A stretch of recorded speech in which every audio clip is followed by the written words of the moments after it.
The One Hand and the Six Fingers, arguably one of the best crime comics in the last decade.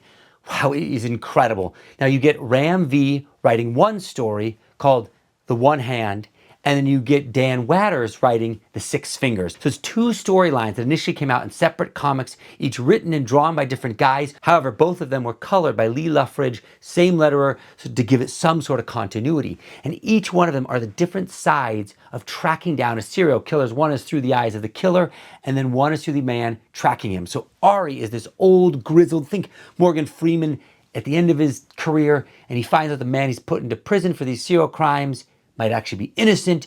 These same serial murders start happening, and he's determined to close this crime no matter what it takes. He's going to break the rules.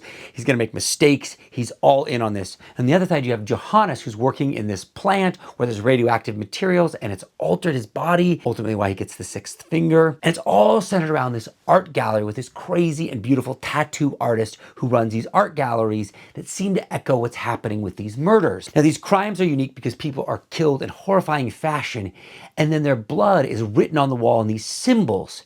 And Ari, the detective, keeps trying to figure out what is the message of these symbols. And what's incredible about this book, like the movie Seven, is the twists and the clues dropped into it actually pay off and execute in real time.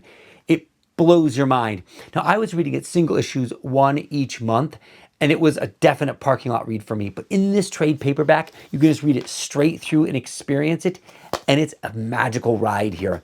I don't want to give away too many of the twists and turns on this one here, but ultimately you have a killer who doesn't understand a portion of who he is, and a detective. And this detective is trying to crack this code that allows the killer to almost be in two places at once. An amazing serial killer story. It echoes of the movie Seven in comic book form, but experienced unlike anything I've ever read. These are the symbols that constantly are being written on the walls at the scene of the crimes. What I love about this story is that Lawrence Campbell, he has this very rough, rugged, sort of muted look to his artwork, which feels very much like Ari, the character, is kind of a detective at the end of the road here. Then on the other hand, following the killer, you get Sumit Kumar, who delivers a much cleaner, brighter story, which also deals with a young man.